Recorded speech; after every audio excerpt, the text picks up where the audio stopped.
ધાનેરાની Sudarshan society ખાતે વીરાભાઈ માળી દ્વારા ગણપતિ મહોત્સવનું ભવ્ય આયોજન કરવામાં આવ્યું, જેમાં ગણપતિની સ્થાપના કરવામાં આવી હતી અને તે બાદ ગણપતિ દાદાના ભવ્ય ગરબા મહોત્સવનું પણ આયોજન કરવામાં આવ્યું. ત્યારે આજે ચોથા દિવસે ગણપતિ વિસર્જનની કાર્યક્રમ રાખવામાં આવ્યો હતો, જેમાં સોસાયટીની બહેનો દ્વારા મન મૂકીને ગરબે રમવામાં આવ્યો હતો.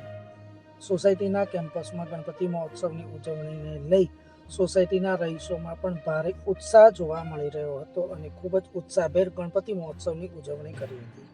તે બાદ ગણપતિ દાદાની આરતી કરવામાં આવી હતી અને આરતીમાં મોટી સંખ્યામાં લોકો જોડાયા હતા. તે બાદ સોસાયટીમાં જ એક તપેલામાં પાણી લઈ ગણપતિ દાદાની મૂર્તિનું વિસર્જન કરવામાં આવ્યું હતું અને વિધિવત રીતે વિસર્જન કરવામાં આવ્યું.